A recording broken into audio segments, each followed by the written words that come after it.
Oke, di live podcast kita kali ini, kita topiknya adalah tentang belajar, berkarya, dan bergerak.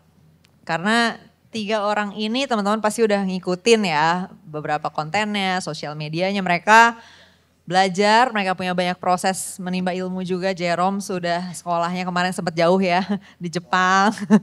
Terus berkarya, mereka punya karya-karya mereka dan mereka juga terlibat dalam gerakan-gerakan sosial nih. Ya, jadi kita mau coba ngobrol-ngobrol tentang itu di sini. Dari Jerome dulu deh, tadi kan Cia udah sempat muncul. Oke, siap. Ya, Jerome dulu Jer. Pressure ya? Pengalamannya gimana Jer sampai akhirnya kamu kan udah belajar, berkarya, tapi habis itu kemarin nih sempat terlibat dalam salah satu gerakan sosial terbesar yang pernah ada ya. Tepuk tangan dulu. Bersuara tuh buat apa sih Jer? Itu mungkin pertanyaannya. Sebenarnya kalau aku pribadi Sorry, kita tunggu bentar. Opo iki? Iya, ini ada yang ngebor di depan sana. Ada yang ngebor ya? Ada yang ngebor, beneran. Ini ada yang ngebor di luar sana dan itu nggak bisa kita atur. Bukan dibungkam gitu ya, bukan? Bukan dibungkam. Sebenarnya kalau aku pribadi, secara offline, itu aku suka belajar dan misalnya belajar hal-hal yang kayak aku cukup ngikutin kondisi politik gitu-gitu sebenarnya. Cuma aku nggak pernah nunjuk itu di sosial media. Jadi kamu kayak ngikutin mungkin berita apa yang ada sedang terjadi mungkin kita gitu juga, ya. mungkin Kak Fatia. Benar, di Jarum juga sering diskusi di kali grup aku diskusi Malaka sama juga. Kak Fatia, sama Kak Kania kan. Kayak ini bener gak sih, ini harusnya kayak gimana sih gitu. Tapi aku gak pernah berani untuk ngomong gitu. Jarang lah untuk di sosial media aku gitu. Awalnya kenapa gak berani Jer? Karena dengar dari banyak orang, kalau misalnya lu speak up, itu bakal ada banyak kayak apa ya? Tekanan pertama, kedua khususnya pekerjaan kamu bisa hilang. Pekerjaan kamu sebagai content creator atau sebagai public figure tuh bisa hilang gitu. Jadi memang benar pernah dengar ada yang ngasih tahu bahwa kalau lo bersuara kerjaan lo bisa terancam loh gitu ya? Yes. Itu dari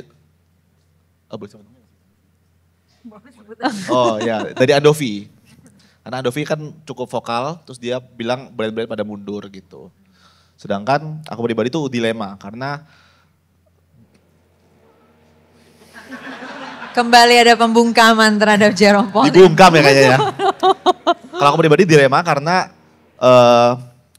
bisa dibilang tim aku atau orang yang menggantungkan hidupnya dari pekerjaan aku itu ada ratusan orang gitu. Jadi kayak even kemarin ada satu momen disuruh berhenti. Makanya kalau diperhatiin awalnya aku vokal, tiba-tiba aku ngerem. Karena udah di-nudge sama beberapa brand gitu. Pada saat kamu akhirnya memutuskan untuk it's time nih untuk gue speak up gitu. Itu apa? Udah gak tahan aja sih sebenarnya. Udah gak tahan? Udah gak tahan aja gak kayak tahan udah terlalu gitu. Karena tuh sebenarnya tuh menurut aku tuh build up ya. Kan dari yang sebelum gaji DPR ada tentang gaji guru. Kalau aku pribadi aku benar-benar dari dulu selalu menyuarakan tentang pendidikan gitu. Dari dulu kan memang kayak into pendidikan gitu. Habis itu gaji guru terus tiba-tiba kebongkar gaji DPR segitu banyaknya. Sedangkan ya harusnya ke pendidikan gitu kan. Dari situ habis itu jadinya build up gitu sih. Kayak gak tahan aja. Emang ada keresahan yang udah gak bisa. Ini kayaknya gue harus saatnya ikutan untuk speak up about it gitu ya. Karena keterlaluan bisa dibilang. Udah keterlaluan. Cia ini aku ngikutin beberapa isu yang Cia lumayan banyak speak up ya. Bukan cuman di soal Indonesia aja. Tapi Cia juga banyak banget berbicara soal Free Palestine. Tepuk tangan dulu. Let's go. Cia ngalamin juga gak di awal ada dilema kayak Jerome tadi yang kayak ini kayak should I speak about it gitu. Apakah gue akan terancam, apakah gue akan mengalami tekanan dan lain sebagainya. Ya ada beberapa isu yang emang aku cukup vokal. Salah satunya Palestine dan kayaknya itu adalah titik awal I hate this word tapi kayak bentuk aktivisme kali ya. Aku dari awal gak pernah ada rasa takut, rasa ragu iya tapi gak pernah takut karena aku tahu apa yang aku omongin itu benar. Dan ini berdasarkan banyak hal gitu, fakta dan juga kepercayaan aku terhadap, aku rasa gini, setiap orang tuh punya entry point-nya masing-masing kan, mau peduli soal sesuatu hal. Kayak Jerome, dia udah resah banget dengan kondisi Indonesia, mulainya dari pendidikan. Kalau aku, karena aku dulu alumni hukum gitu, ngambilnya fakultas hukum, entry point aku tuh dari hukum.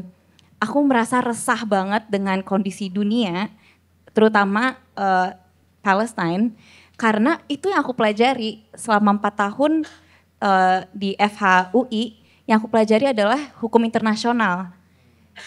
Dan hal-hal yang menjadi tuntutan atas kriminalitas yang dilakukan oleh Israel, itu plek-ketiplek apa yang aku dulu selalu suarakan gitu di peradilan semu. Jadi kalau misalnya jadi anak hukum tuh kita suka ikutan lomba-lomba kompetisi peradilan semu, seakan-akan kita berhadapan dengan juri-juri International Court of Justice atau International Criminal Court. Jadi pas aku ngeliat ini semua ternyata international law is bullshit. It really is. Bahwa itu ada tapi tidak bisa tidak di-enforce. bisa diaplikasikan, tidak bisa di-enforce. Ya aku kesel, ngapain gue pelajarin ini. So that was my entry point to this whole activism. Jadi aku gak pernah ngerasa takut karena ini aku pelajarin gitu. Ragu Kalau dari ya. sisi kamu sebagai, tadi kan Jerome juga cerita soal influencer, content creator, Yeah. dan apalagi Cia musisi juga Yeah. gitu, ngeband. Itu gak pernah ada rasa kayaknya gue mesti ngerem nih. Karena Yeah. gimana dengan band gue atau apa gitu. Ada banget sebenarnya, ada banget di balik layar, ada banget kayak apalagi aku kan sebagai band gak cuma aku sendiri ya, harus dengerin juga dari label dan juga dari teman-teman personil lainnya. Tapi ya gimana caranya kita bisa convince kalau ini adalah sesuatu hal yang ini sesuatu yang sangat penting dan Yang ya worth menyangkut kita doing semua. gitu It's ya. worth doing gitu. Ya banyak banget job-job jujur yang aku akhirnya ya aku nggak bisa ngambil. Tapi itu lebih ke arah kayak ya udah deh aku korbanin aja nggak ngambil brand-brand tertentu. Dan ya kerasa banget tuh uangnya yang kehilangan begitu saja. Apalagi manajerku mana ya, Mas Walfi pasti udah kesel banget. Tapi ya Mas mau Walfi gimana ada di sini. lagi. Mas Walfi manajer kita semua. Mas Walfi manajer kita semua dan dia juga untungnya dia paham gitu. Jadi ya it's give and take lah. Whatever you believe in, aku rasa bukan cuma tentang satu isu ini, tapi banyak hal. Kamu tadi ngomongin tentang krisis iklim. Ini rame banget kemarin yang Pesta Pora dan Freeport kan. Ya itu juga huru hara. Dan akhirnya musisi pun ternyata mengambil sikap ya di Mengambil situ. sikap. Di mana Itu persis sebenarnya tuh, berkarya dan bergerak. Jadi mereka punya karya musik mereka, tapi pada akhirnya ketika mereka ngelihat, oh di sini gue harus bergerak nih, gue harus jadi a part of a social Ya. movement yang menjawab ini gitu ya. Ya, dan yang di mana merespons sebenarnya yang Pesta Pora Reality Club tetap main. Karena stance kita, aku rasa stance kita cukup kuat dan kita juga sudah menyusun klarifikasi yang airproof dan bulletproof.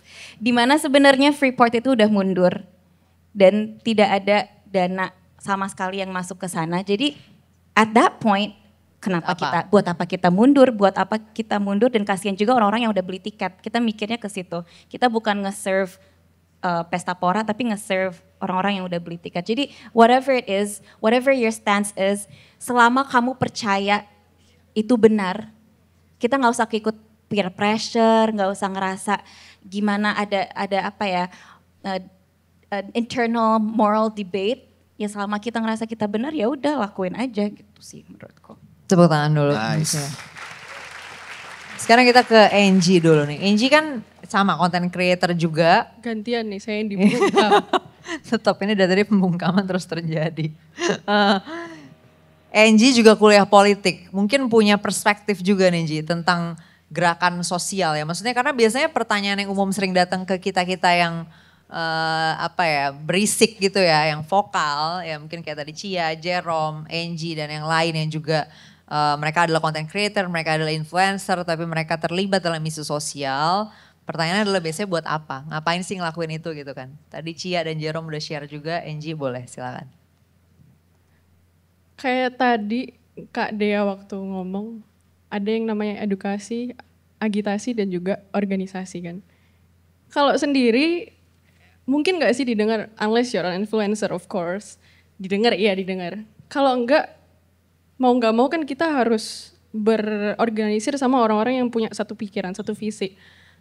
Kayak tadi mungkin Kak Cia bilang, nggak semua orang itu punya satu keresahan yang sama. Tapi kan kita pasti bisa nemuin orang lain yang memiliki visi yang sama, kita punya resah tentang satu hal yang sama, kita khawatir tentang hal yang sama, dan of course perjuangan kalau dilakuin sama orang-orang yang dengan satu visi yang sama, kita bisa dong sampai ke tujuan easier daripada kita sendiri. Karena kadang orang itu powernya bukan dari personal, tapi dari bagaimana cara mereka bisa mengorganisir pergerakan dan lain sebagainya gitu. Kalau ditanya tentang apa tadi tujuan ya, kenapa harus bikin gerakan, kenapa harus bertemu dengan orang-orang dengan vision yang sama gitu. Kemarin kalau demo nih let's say, tanpa adanya jejaring yang bukan mengatur ya apa ya, merumuskan atau menjadikan satu nih, merunutkan apa sih yang dituntut gitu. Orang-orang akan menganggap demonstrasi itu hanyalah satu noise. Ini tujuannya protes, tapi protesnya tuh buat apa sih gitu. Tapi karena kita akhirnya berorganisir, kita akhirnya tahu nih, oke, dalam garis besarnya mungkin 17/8 gitu. Dan 17/8 itu bukan suatu batasan. Kalau misalkan kalian punya hal-hal yang juga kalian ingin perjuangkan, there's always a space for that. Karena satu gerakan itu nggak bakal lengkap tanpa adanya kritik, tanpa adanya apa ya namanya, keinginan untuk menjadi lebih baik dan lebih lengkap lagi kan, gitu. Pada akhirnya kalau misalkan kita bergabung nih ke dalam satu komunitas, suara kita akan lebih ke-amplify, akan lebih terdengar, akan lebih mungkin lebih berkemungkinan untuk mencapai ketujuan daripada kalau misalkan kita sendiri-sendiri aja gitu. Oke, Jero mau nambahin? Pingin nambahin, tadi aku lupa ngomong. Boleh. Kayak kenapa aku takut. Karena aku nggak ngapa-ngapain aja bisa trending Twitter. Itu benar. Enggak, ini benar teman-teman. Itu benar. Maksudnya, itu buat Malaka sendiri menjadi misteri. Buat kami di Malaka, kami selalu enggak, bingung kenapa. Ini benar, aku selalu kalau misalnya off show, off air Off aku the selalu record. ngomong kayak gini. Off air. Bahwa ngefek gitu loh. The fear itu ngefek gitu. Kayak timnas gitu kan. Nggak, ini selalu ngomong, pasti ketawa semua. Kapibara loh di cancel. Iya, Kapibara. Aku cuma nge-tweet waktu itu Kapibara lucu banget. Rame trending Twitter nomor 1. 3 hari, enggak lebih dari 3 hari gitu. Siapa yang ikut ngebully Jerome waktu itu? Nah ini muka-muka yang ketawa paling keras nih. Nah, tapi kayak gitu, maksudnya ada fear-nya itu loh. Dan kayak takut gitu. Aku nggak ngambil stance aja, misalnya aku cuma ngomong sesuatu yang nggak berbahaya aja bisa digoreng. Apalagi ngomong sesuatu yang kayak memperjuangkan sesuatu gitu. Dan bener kan, maksudnya pas aku ngomong itu ada pihak-pihak, aku nggak tahu itu buzzer atau beneran orang yang salty-in kan, yang kayak Jerome pintarnya cuma MTK doang, ngapain dia ngomongin hal kayak gini gitu. Tapi kamu gak tahu itu buzzer atau bukan? Nggak tahu. Tapi menurut Itu Cia buzzer. buzzer, Jer. Bisa aja buzzer, bisa aja Ada orang yang beneran asli yang belittle emang. kan, ya kan. Yang kayak, yang ujung-ujungnya aku ngeliat di Twitter itu, bukan di Twitter, maksudnya ada satu orang nge-tweet tuh bagus banget. Kayak kita tuh terlalu jahat ke orang yang baik. Tapi kita terlalu baik ke orang yang jahat gitu. Kalau orang baik mau speak up, dia tuh harus ngerti semuanya, dia tuh harus suci, nggak ada dosa, dia tuh harus ahli pakar S3, S5 di bidang itu, baru boleh ngomong gitu. Kalau lu cuma influencer, lu cuma apa, lu nggak usah ngomong gitu. Jadi ada fear itu gitu. Mungkin kalau Bang Ferry, Kak Cia udah melewati apa ya, momen dimana kayak, pokoknya kalau gue yakin gue bener, gue ngomong. Tapi gak semua orang kayak gitu. Dan aku pinginnya. Masih kamu maksudnya dalam proses. Di sini, Masih dalam ya. proses itu. Mungkin sekarang aku udah kayak setelah melewati yang kemarin tuh aku udah lebih kebal aja sekarang. Ya. Jerome udah naik level. Tepuk tangan oke. dulu. Untuk Jerome 2.0. Tapi jujur ya, ini yang pas kita di Jogja ya, UGM atau di UGM, ITB ya, ITC, ngomong. UGM. Setelah timnas, itu kayaknya aku udah kebal banget. Gak bakal lebih gede dari itu kan aku mikir. Itu karena kan se-Indonesia. Ternyata kemarin itu lebih gede lagi menurut aku. Karena sampai berurusan dengan pihak-pihak yang terganggu, itu pakai buzzer. Teman-teman, itu ribuan, aku sampai gak buka TikTok 3 minggu. Sampai hari ini aku gak buka TikTok. gak scroll, aku cuma, bahkan yang ngepostin itu bukan aku, tim aku. Karena aku setakut itu. Karena Ada ribuan apa aja? Ribuan posting, ribuan postingan komen. gitu. Oh, Kalau dulu kan ribuan cuma posting. komen gitu. Kalau ini tuh orang ngomong, itu aku tahu buzzer. Tapi itu masuk gitu. Ini mereka lagi kerja nih kalau kata Ferry. Apa? Ada ribuan keras, orang lagi kerja kerja keras. berarti. Ribuan orang lagi kerja bener. Ya aku sih. Ternyata ini 19 juta lapangan kerja. Tapi jujur ya, aku pas itu untuk menghibur diri aku ngomong, ya udahlah biar rezeki buat mereka. Soalnya kalau aku nggak kayak gitu, nggak bisa diserang, mereka nggak kerja kan. Jadi aku kayak, lo bener itu untuk menghibur Jadi diri. Jerome teman-teman. tetap di saat seperti itu masih mau gitu. Tepuk tangan dulu untuk Jerome lagi. Jadi maksud aku kayak, ya aku yakin teman-teman di sini lebih open minded dan lebih dewasa lah ya. Jadi kayak apa ya, jangan mematikan sesama orang yang ingin berjuang untuk sesuatu yang kebaikan gitu. Dengan cara yang berbeda ya nggak masalah gitu. Tapi cara gue yang lebih benar nih, harusnya kayak gini-gini, harusnya kayak gini-gini. Itu nanti di belakang. Setelah substansinya itu nyampe gitu. Ini substansi belum nyampe udah dikritik. Wah ini substansinya jelek banget, 17+8 kurang. Itu sih influencer yang bikin gitu-gitu. Kayak bro, substansinya yang gampang aja nggak bisa, gimana mau yang lebih susah gitu. Ya kan? Harusnya ada tuntutan ini. Iya, kan kita udah ngomong gitu. Kan udah diomongin kalau ini tuh cuma dasarnya dulu gitu. Ya gitu sih. Oh jadi Oke. emosi aku. Dan sesuai urgensi saat itu juga kan. Iya, udah Oke. saat itu kan. Nanti kita akan ada sesi Q&A, jadi yang disimpan dulu nih ya kalau ada yang punya pertanyaan. Tapi ini gue mau...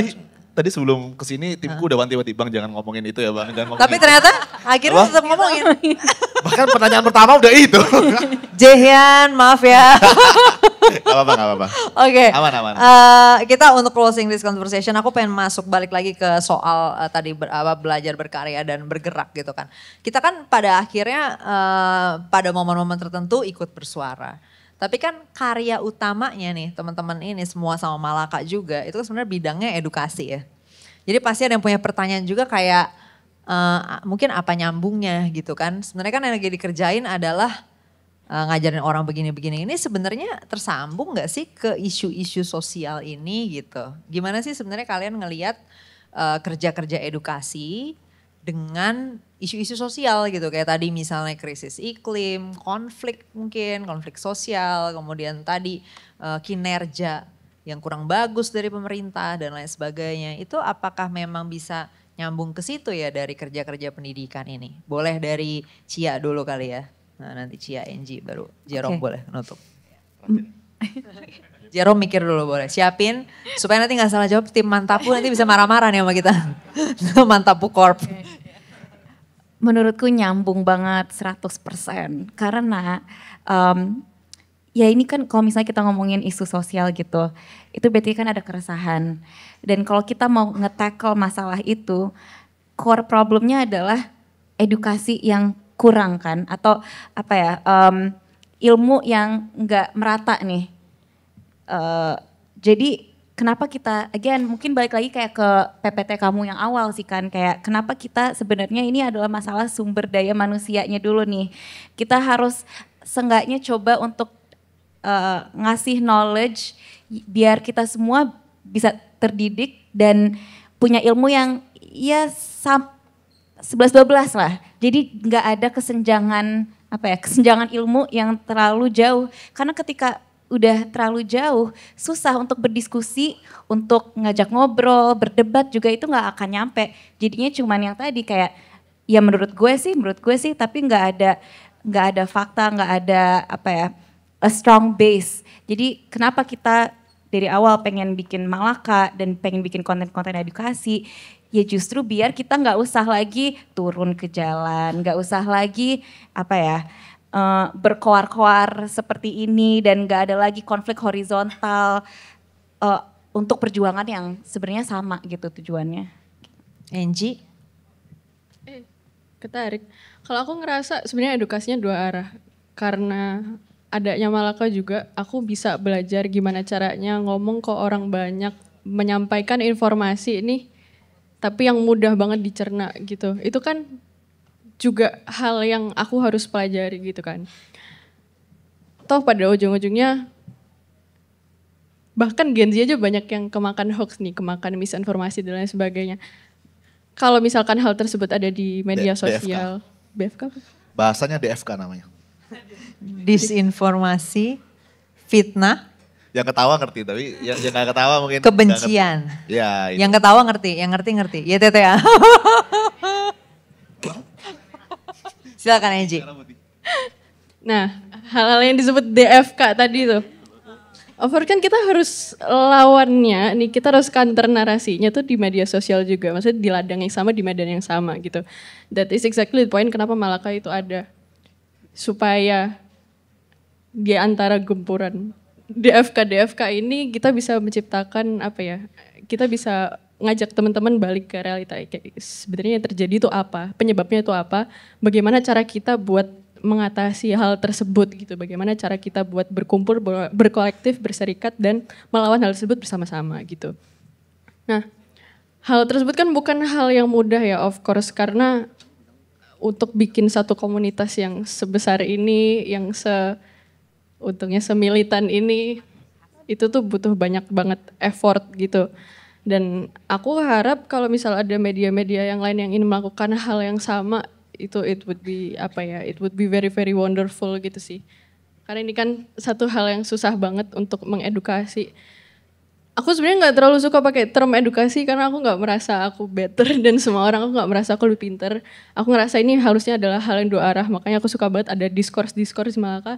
Aku suka banget bacain kolom komentar di YouTube aku, di Chasing Reality dan sebagainya, karena itu di satu sisi juga memberikan aku insight bagaimana cara aku bisa memberikan apa ya, menyalurkan konten-konten dengan jauh lebih efektif, jauh lebih efisien daripada yang sebelum-sebelumnya. Kalau menurut aku seperti itu. Oke, Jerome silakan Jer. Yes. Tadi apa pertanyaannya? Enggak, tapi tadi aku banget itu mungkin Iya. dua orang Kak Cia sama Angie udah dari situnya, dari edukasinya. Pasti Boleh. penting itu kan. Tapi kalau aku ngerasa tentang berkaryanya, aku ngerasa gongnya 17+8 dan gerakan-gerakan kemarin itu adalah kita semua masing-masing punya karya masing-masing yang mungkin gak ada hubungannya dengan isu sosial yang kita sedang suarakan. Tapi karena kita punya apa ya ngomongnya, base followers masing-masing yang mungkin gak beririsan gitu. Jadi kalau ada diagram Venn, mungkin ada yang beririsan di tengah-tengah. Boleh. Tapi Tahu kan diagram Venn ya, ya? ada yang kayak ada yang Ya. kayak suka konten-konten receh, ada yang suka musik, ada yang suka apa dan sebagainya itu. Akhirnya ketika kita punya karya, kita punya base followers dan itu yang justru kita bisa edukasi dari situ gitu. Jadi dengan berkarya akhirnya kita punya platform ya. punya sebenarnya. platform itu benar. Untuk menyampaikan akhirnya gagasan-gagasan yang ternyata penting dalam konteks Iya. masalah sosial. Karena gak semua orang mungkin into politics misalnya gitu kan. Kalau misalnya karyanya politik Politik terus, politik itu terus mereka nggak ya, ngikutin ya. ujung-ujungnya circle-nya kecil aja gitu, bubble-nya kecil. Ya. Tapi kalau kita masing-masing, kita di sini semua punya karya masing-masing, kita bisa mengedukasi atau bisa apa ya, memberikan pengetahuan atau kayak istilahnya ngajak orang-orang di sekitar kita yang mungkin gak ke-reach sama semua dari Malaka misalnya gitu, ya kan? Ya. Kalian di sini datang pasti tahu Malaka, tapi kan banyak banget orang-orang di circle kalian, bubble kalian sendiri nggak tahu gitu. Jadi Ya. it's like a water ripple effect gitu. Dan sebenarnya everything is political anyway. Ya benar, itu mantap. Ya. Tepuk tangan dulu buat Angie, Jerome, dan Cia. Mantap, gitu ya. Jadi gitu sih, Ya. jadi tetap berkarya di bidang kita masing-masing. Dan dari situlah kita bisa masuk ke edukasinya. Yes. Oke, tepuk tangan sekali lagi buat Angie, Cia, dan Jerome.